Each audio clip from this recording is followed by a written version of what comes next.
Well, thank you everyone for coming out. I know this is the closing. Hey, Barton, what's going on? Let's see how many people I know. I know a lot. Hey. I know lots of people. Thank you for coming out. I know it's late Sunday.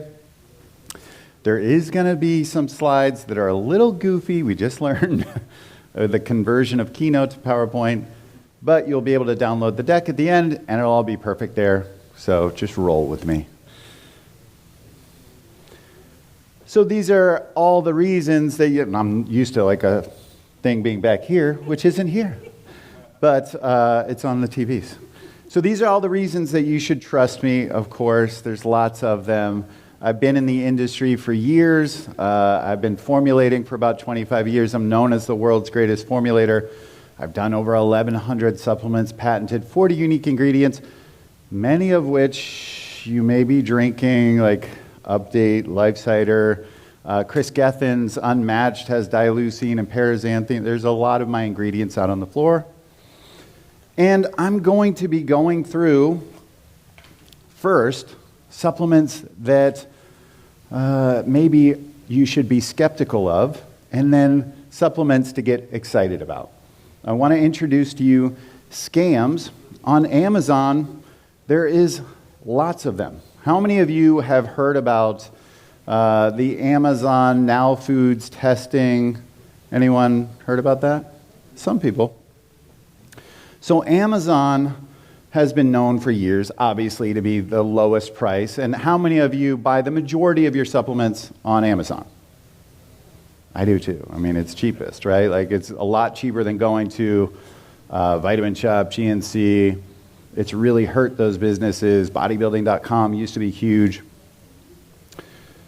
But the question is, these prices that are sometimes less, because I know, because I formulate, less than the cost of the raw material to make the product. And I'm like, how are you selling this for $8 when that ingredient costs about $12 from what I'm reading on the label? And so Now Foods, who has been a great company, a great value company, a great quality control company, you know, the ones with the orange labels and the white bottles, they've been around 30 plus years. They decided to test out all these products on Amazon, the single ingredient products. And what they found is about 80% didn't meet label claim. And about 20 to 30% had no active at all. And then there was a lot of counterfeit products of the brands that you think are trustable.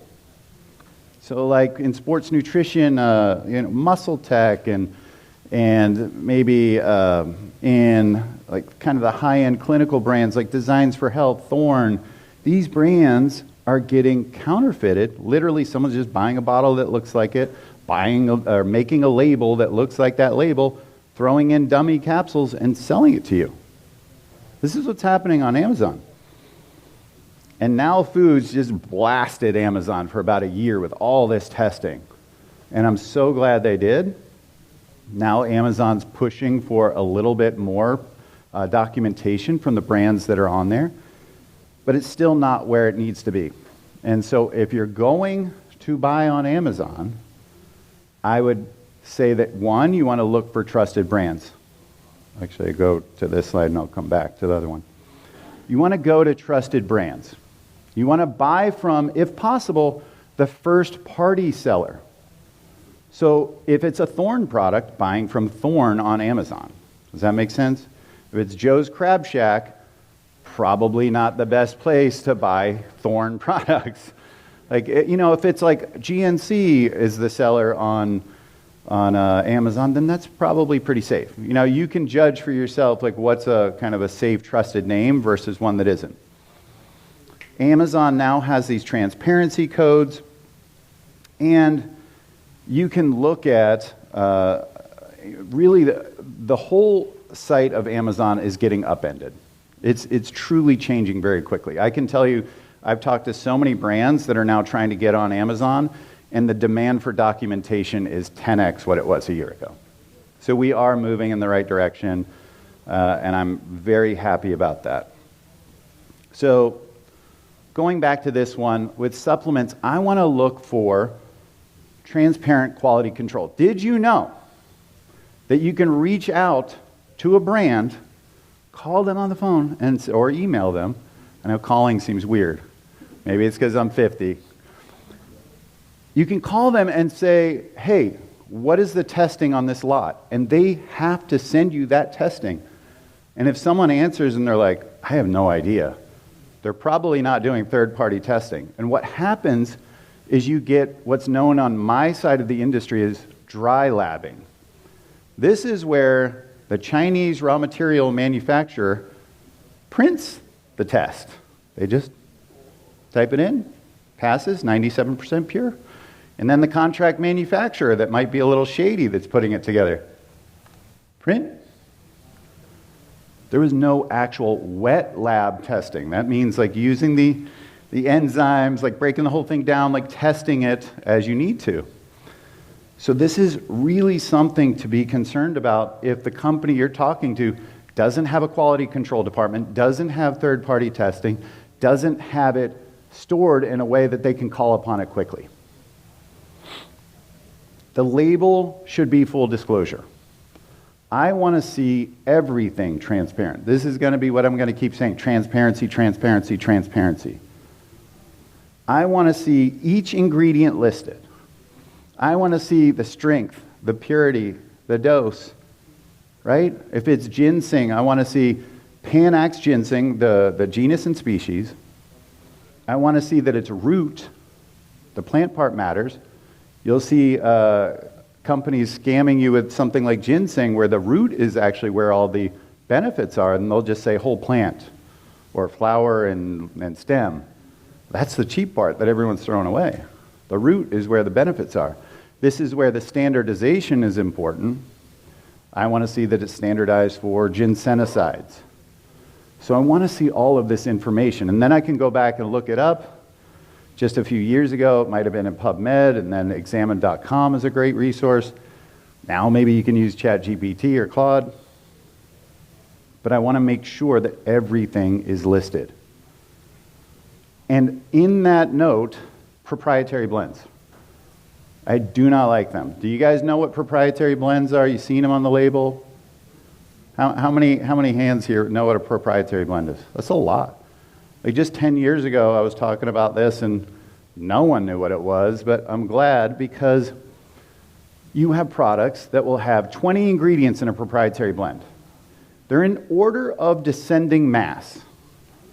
So what this means is if this muscle and strength blend with 20 ingredients has 4,000 milligrams, which is 4 grams, and they make it sound like more potent because they say 4,000 milligrams. And the first ingredient could be 3,999 milligrams of that 4,000. And then you have one, what we call fairy dusting. Like literally, like imagine these blenders that are almost the size of this room. And them going, that's your other 19 ingredients. You think that's efficacious or effective? No, that's a lie. And yet, it's legal. And you'll hear companies say, well, we're trying to protect our formula, and we put years of work, so we don't want people to know what it is. Okay, do a study on it. That's my first response. Do a study on your proprietary blend and show me that study. Otherwise, I know what you're doing, and it's not cool. And in that same note, beware kitchen sink formulas. I don't like when you'll see these products on Amazon where you're like, I heard about this ingredient from a friend for blood sugar, berberine, and then, it's got chromium, it's got Gymnema sylvestre, and it's got like 10 ingredients, and you're like, this one must be the best one. Is it? A formulator would do complementary mechanisms of action, meaning that each ingredient has a purpose, and each ingredient complements the other ingredient to make it synergistic. The kitchen sink, well, most people are like, I've heard of that one. Can work. Be wary of that. And the packaging matters too. I love to see, I'm getting very tired of plastic, and we all have to deal with plastics everywhere. It would be nice if everything was glass. I know it's more expensive, it's heavier, but certainly I love glass. I love when there's a desiccant packet or barrel in there, because that's absorbing the moisture. That's really important for the stability of the product, so that a lot of these companies that are going on Amazon don't even know what they're doing wrong. Did you know that those things listed on the label are for the full shelf life of the product? 2 years. It's supposed to test out at that level. That's why when Now tested these out, a lot of them tested short, because they tested at that level at time of manufacturing, but not 2 years down the road. So they're not putting in overages. They're not doing what's called stability testing under heat, under moisture. This stuff is important. With B vitamins, sometimes you have to put in 25% overages. So, what are you actually paying for? One thing that blows me away here is undisclosed pharmaceuticals. I talked about you not getting the things that you wanted in your product. That's frustrating. What about you getting things you don't want in your product? Heavy metals, bacteria, pharmaceuticals. Literally Viagra metabolites, steroids, things that may work, that could be cheap, have very dirty effects, and certainly aren't listed. Now, you could test positive on a drug test. You could have a blood pressure issue. That's kind of scary. That's why there's a lot of banned substance testing. Certainly for athletes, they're concerned about what product am I taking and will I pop positive for these things. But even for me and you, if you're already on medications, if you're already on other supplements, we don't know the interaction of things not listed. And also, I want you to dwell on this. Just because something is 30% cheaper on Amazon, if it has no active at all, you're not saving money. So make sure what you're buying is the thing. Because one thing I hear all the time, and I know you guys are biohackers, and you probably hear this too, but for me this really pisses me off, is supplements don't work. Oh, supplements are garbage. They don't work. What supplements are you taking? Are they all the things that I'm talking about? Does the supplements I've formulated work? There's a lot of great products here that definitely work. One thing that frustrated me when I was a chief clinical dietitian, I had a rounding physician that was telling me, he wouldn't do the creatine that I wanted for all my residents in a nursing home that are getting stasis ulcers from not getting turned enough and their skin breaks down. And I was like, man, creatine protects muscle. Creatine has neurological benefits.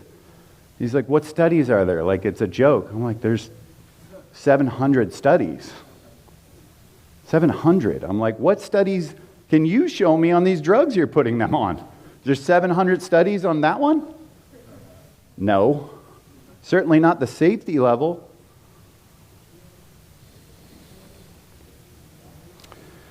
So labels can be misleading. I know natural flavors. I'll touch on this quickly. You probably hear a lot about that.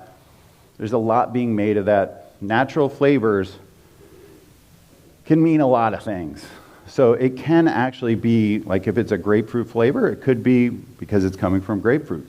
Or it can mean that they're natural compounds that are found in nature, but may be made synthetically, and then blended in so it tastes like grapefruit, and it's called natural flavors. This is where the controversy comes in. So it's bioidentical and all those things. And organic is not the perfect thing. So you have to do your research on these companies. You have to make sure that they have ethical decision making. There are great brands out there, Mary Ruth's, for example, does a lot of great work. So there are great brands. So hopefully I'm not discouraging you from thinking the whole supplement industry is trash, because there's so many people doing the right thing. But you are making a vote with your checkbook or your credit card or what have you. You're deciding who succeeds and who fails.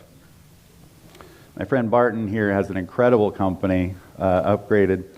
Like their minerals are amazing. His magnesium's amazing. I love it. Kyle has a great company, Level Up. So let's get into the supplements you haven't heard of. So first off, paraxanthine. Who's heard of paraxanthine? Hell yes. Wow. I started working on this ingredient about 10 years ago, and man, just even a year or two ago, there would have been like maybe 10 hands up. I love this. I love it. It's definitely front and center at this show. It's blowing up, and I'm so excited. It's super experiential. Has everyone tried it here? Tried like Update, Life Cider X, Chris Gethin's Unmatched, BH2K, an Outlier. Everyone try it? If you haven't, please try it. It's incredibly experiential. It's so great. But what happens here is caffeine gets demethylated in the body. And it turns into one of three things: theophylline, theobromine, or paraxanthine.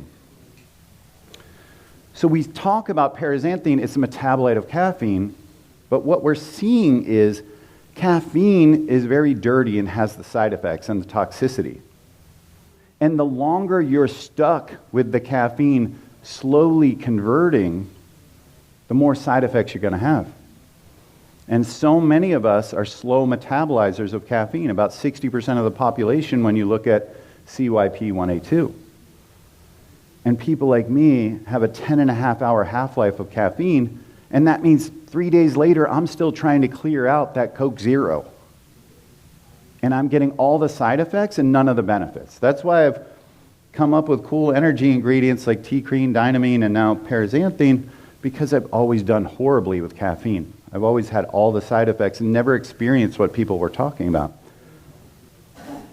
But you can see how clean this is, and really the better way to frame it would be to say that paraxanthine is not the caffeine metabolite, but caffeine is the dirty precursor to paraxanthine. Paraxanthine is the thing you want. So if you can go straight for it and get a full dose of it and skip all the other stuff, including theophylline, which has tons of side effects, you'll experience something super clean. And that's what you see is the lower toxicity, the consistent effects. We don't see the habituation and adaptation like we do with caffeine. You know, with caffeine, you have to take more and more and more to get the same effect. That doesn't happen with paraxanthine. It works well for 96% of users, not 40%. And actually, that number is based on CYP1A2. If you look at another gene, ADORA2A, the number is about 10% metabolize caffeine really well.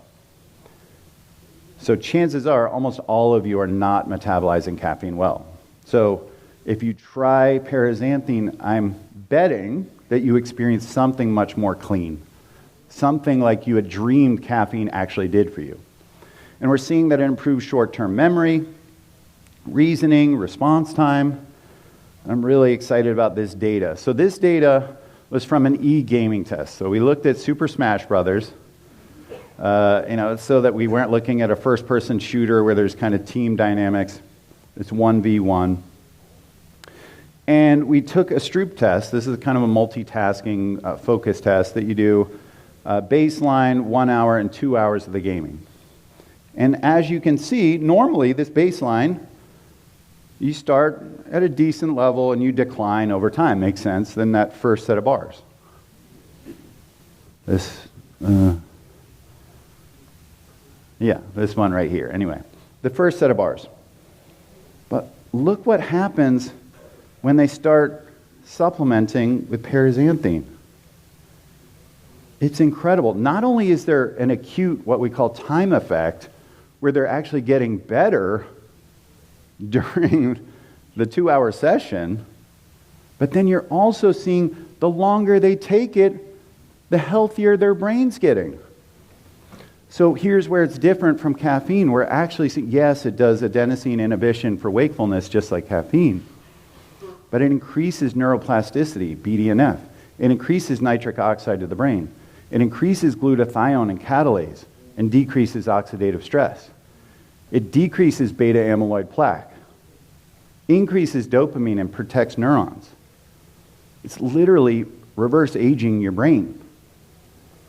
So we've gotten used to this idea of caffeine, which is a come-at-a-cost ingredient. Really akin to alcohol. Like, we use alcohol and we feel like crap the next day and all the side effects that come with it. And now people are starting to move away from alcohol.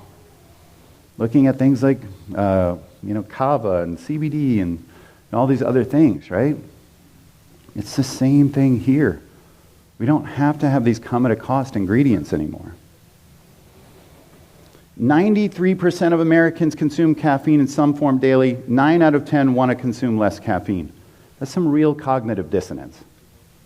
Most of us are consuming caffeine and most of us don't like it and know it's bad for us. Think about that. 96% of people respond well to paraxanthine. So last one I'll show you on Infinity. When someone says, it's kind of the same thing as caffeine, no, it's not.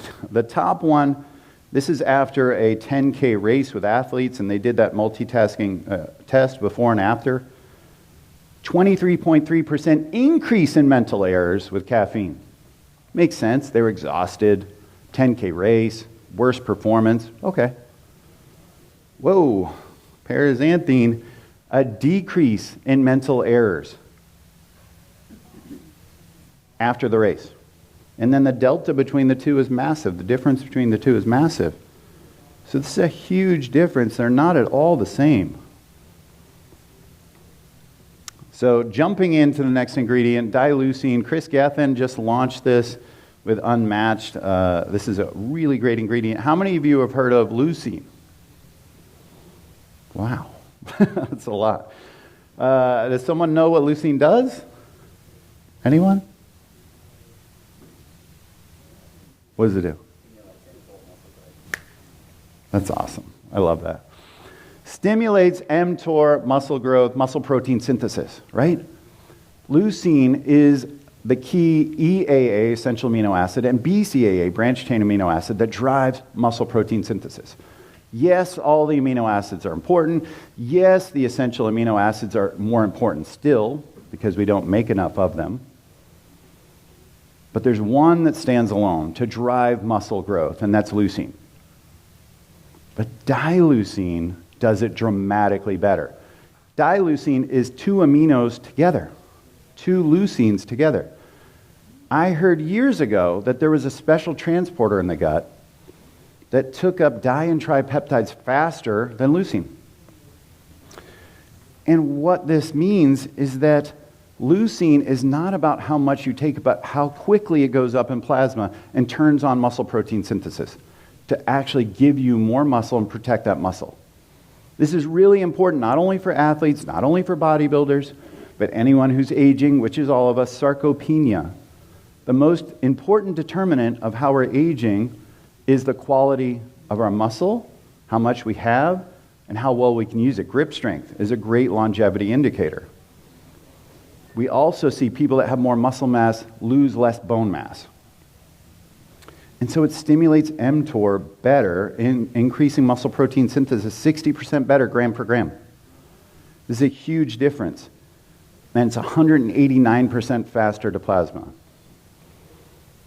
And when we look at this, we see dramatic differences in number of leg press. So we saw huge difference, 200% better endurance in this study with trained athletes doing leg presses. This isn't like some minor, I think it was 1 rep. It was like 12 more reps. They had 200% better endurance. This is a game changer as far as recovery, as far as strength, as far as muscle mass. If you're aging, if you're young, whatever. So, really exciting stuff. I'm going to keep moving through these slides because I got some big ones to get to. But it does increase HMB as well, which protects muscle mass from breakdown. BEBA. So this is exercise in a bottle. This sounds insane. Beta-amino isobutyric acid is an exercise mimetic. Literally mimics exercise. When you're working out intensely, your muscle breaks down BCAAs in particular, L-valine, a branched chain amino acid, converts that into beta. Beta says to your body, hey, this guy's working out intensely, or a lady. And all of those things associated with intense exercise happen because beta levels are up. So the quick hack is, how do we increase beta levels? Well, we did a study and found out, yes, when you take the supplement, it increases endogenous serum beta levels. And so everything associated with intense exercise, improved VO2 max, improved glycogen storage, decreased fat mass, improved bone mass, improved neuroplasticity, improved ketone utilization. Everything that you can think of with exercise increases when you take beta. It also triggers white adipose tissue turning into brown adipose tissue, and then also increases the effect of brown adipose tissue, which is the most metabolically active tissue. I don't know if you guys have heard about brown adipose tissue, but it's brown because it's mitochondrially dense, and the more active it is, it's kind of like the holy grail in pharmaceutical land, is how to activate brown adipose tissue. You only have about 7 ounces of it on your body, and it's the fat-burning fat. It's the reason why some people can stay lean and others can't. It really is. It's a huge difference maker. And rolling into that, there's an ingredient that really potently affects brown adipose tissue. And it's a spice. And just 40 milligrams increases fat burning by 100 calories without stimulating you. Sound pretty cool? That's like a half hour on the treadmill. That's kind of dope. And it actually tastes good. You can actually get this as a spice, by the way. It's in like a Sam Adams beer. I've used it. It's like kind of ginger peppery. You can actually put it on your food. If you like ginger or pepper, it's really good. But ideally, it's standardized for 6-paradol, which is the active here, and just an incredible ingredient. We actually did an in-house study on this, looking at 160 milligrams, still a tiny dose, but 4x this dose that burned 100 calories. And we saw, with an exercising group, with and without taking the 160 milligrams, we saw 250 extra calories burned non-stimulatorily in an hour. That is literally like being on a treadmill fairly intensely for an hour. That's wild. So this is a really exciting one.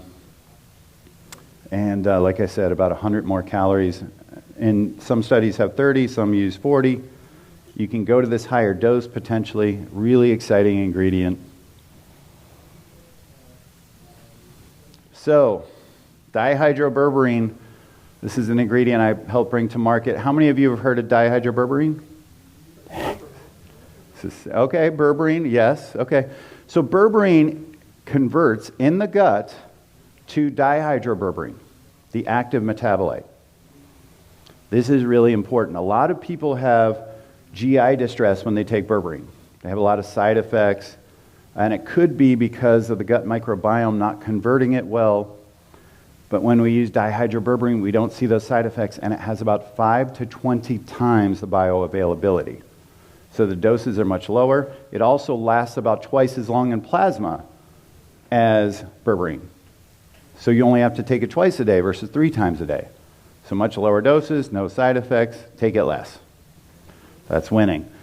Also, it does increase AMP kinase, which you've heard a lot with anti-aging.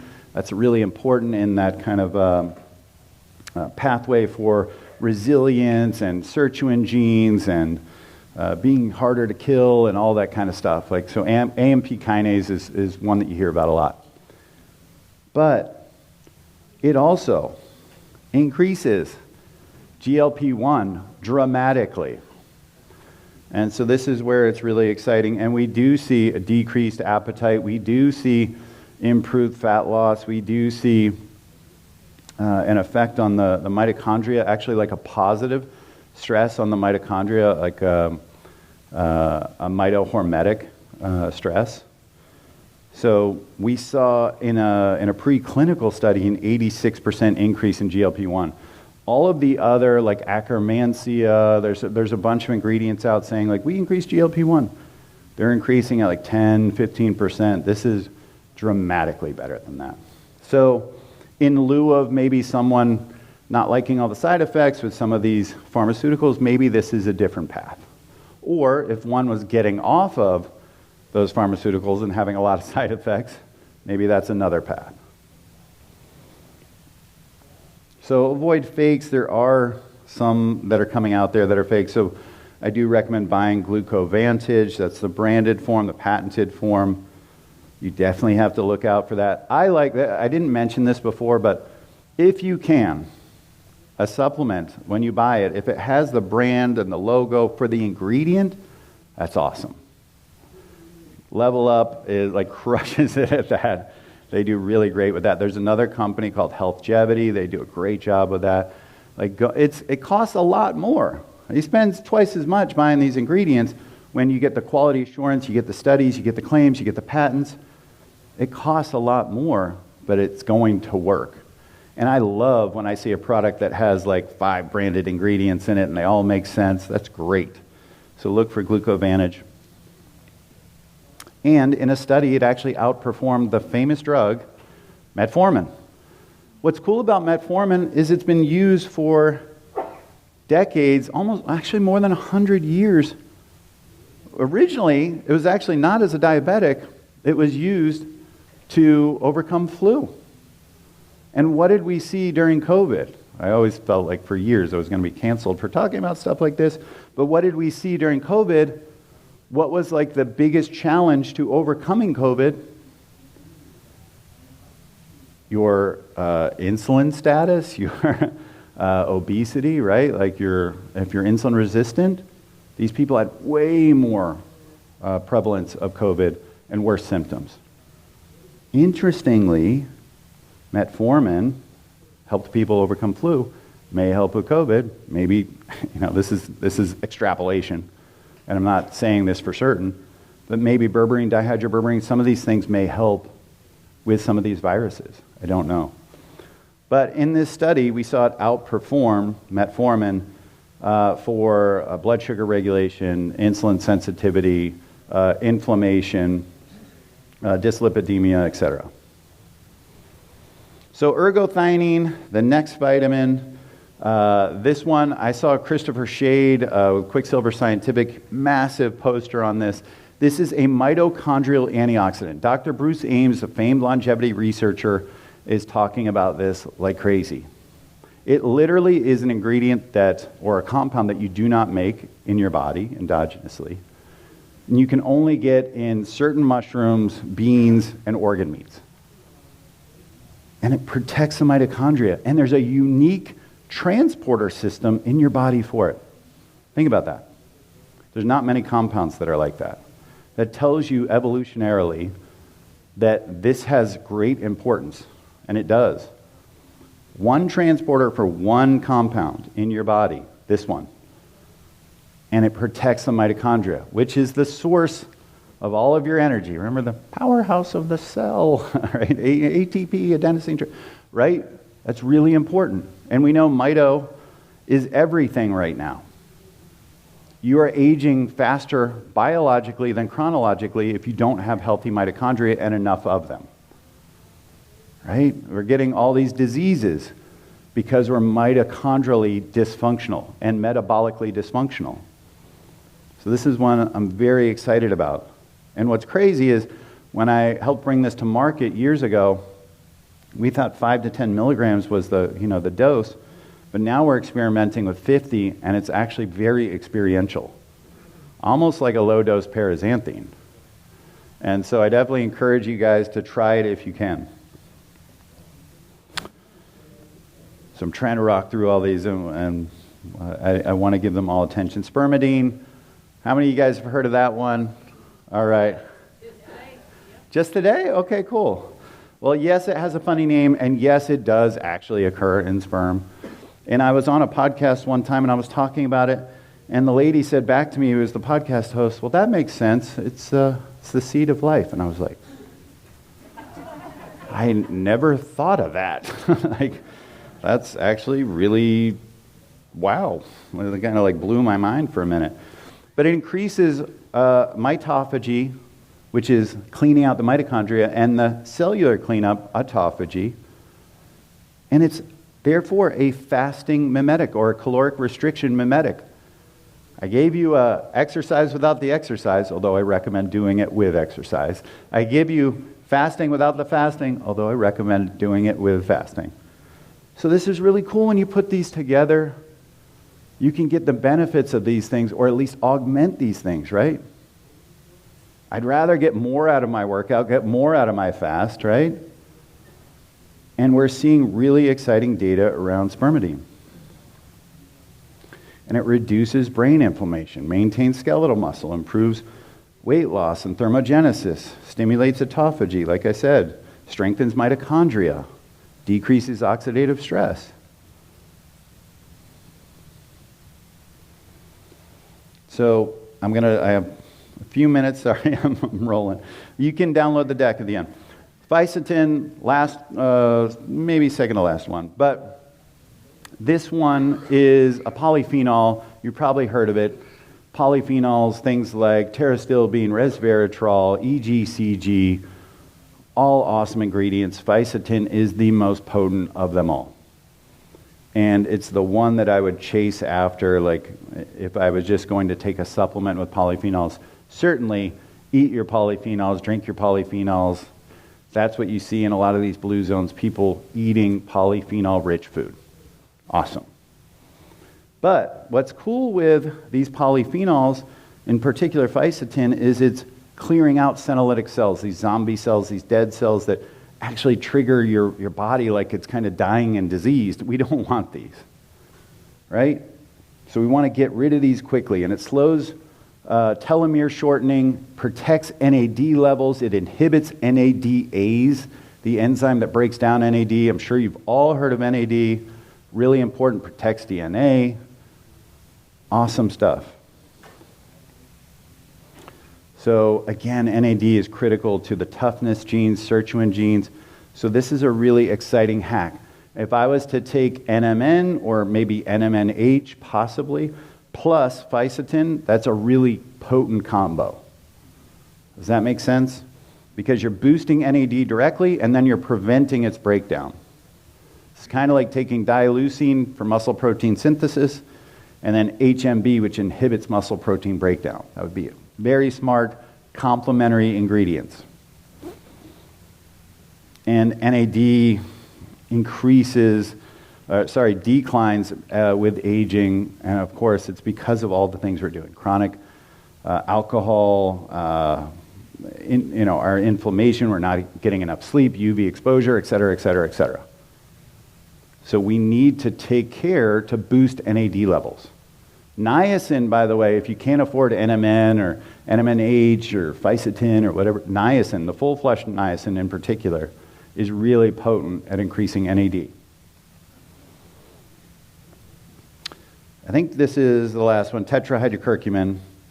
And this is a metabolite of curcumin, much more effective than curcumin. You don't need the black pepper, you don't need the oil, you don't need the special compounds. This is just a cleaner, lower dose, much more effective, reducing inflammation. It also inhibits acetylcholine esterase, the enzyme that breaks down acetylcholine. So you have more circulating acetylcholine, you feel mentally sharper. It reduces neuroinflammation, so you feel mentally sharper.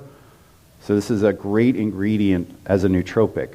It also regulates histamine, which is the way that Provigil actually works, modulating histamine. Modafinil, if you haven't heard of that. All right. This is truly the last one. Salidroside. I have so many. I love them all. Salidroside is the active in rhodiola. How many of you have taken rhodiola? Love it. It's on the CITES list, which means it's an endangered species.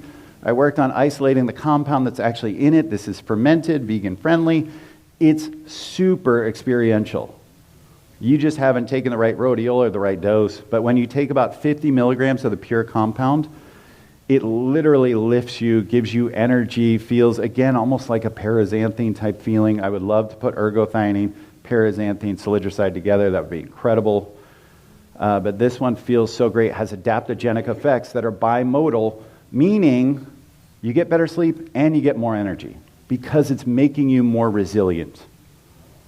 It's making you optimized. It's not coming at a cost, right? Like I talked about with caffeine. So, I'm just going to run through because I'm out of time. And sorry, my name looks goofy. It looks like some kind of Nordic thing. I don't know, but that's the conversion. So the QR works. But I really am so happy that you guys came. Thank you. If you have any questions, DM me. I love talking about supplements. I'm so thankful that you guys are here. Thank you so much.